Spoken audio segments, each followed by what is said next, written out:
Hello, cherished viewers. Welcome back to Sandy Home Recipe. Mama call about Sandy Home Recipe. Then you can out share my video. Remember to subscribe. Now I share. Now I like it. Do me a notification bell no. Send me the video. Be a better one Sabeka. To my returning subscribers, thank you so much for your support. May the good Lord bless you all. The best you see a Ghana cake. I will your party. I will bet me the aye. All ingredients are written in the description box below. Wokɔ description box na ingredients in na de ɛwɔ hɔ. Yes, start.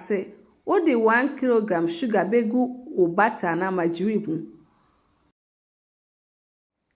Now we beat ni nyinaa together.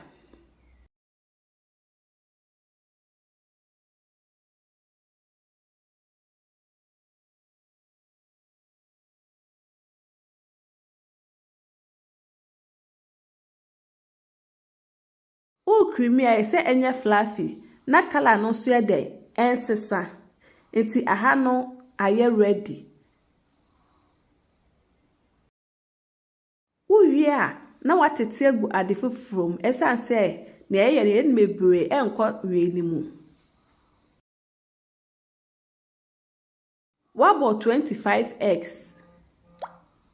Where your condensed milk, vanilla, baking powder, me use 4 sachets, and I weigh your milk. Ebe use 2 kilogram all-purpose flour.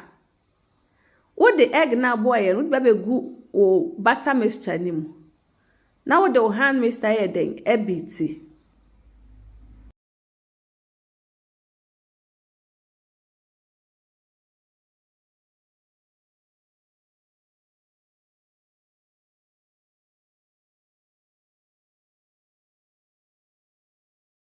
Ubi TV now the baking powder na go flour nimu. Uwi anu akohwe agu butter mixture no. We beat it together.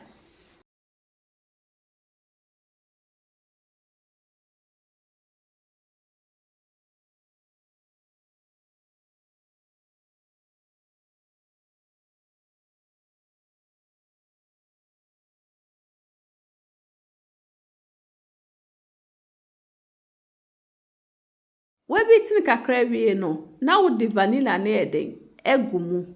Now milk ne condensed milk no de eden aka ho. We are not koso eden e beat costa mani na be mix ye. Please, if you are new to my channel, don't forget to subscribe, share, like and also click the bell icon to get new video I will post.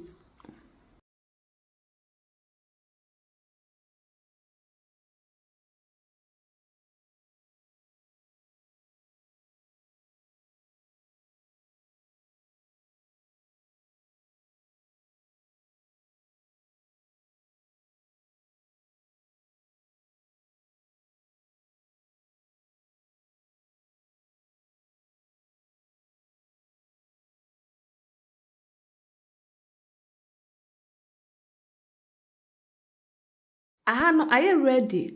Na okote agu cake pie mu aye grease mu deda.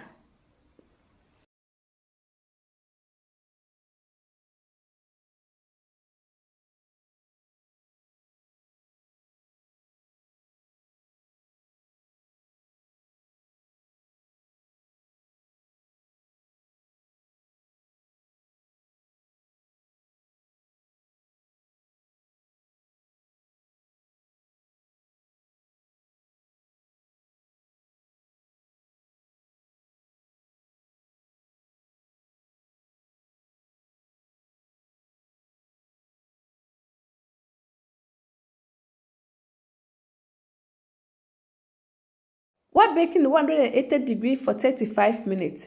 After 35 minutes no, na we yi efi oven ni mu.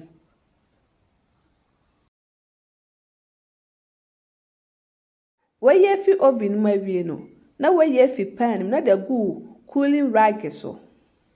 Me matches na di kan a wo hwe me video a, memma range to subscribe. Na wa share, na wa like it. No me notification bell no. Say me the video bia beto wa ho sabeka.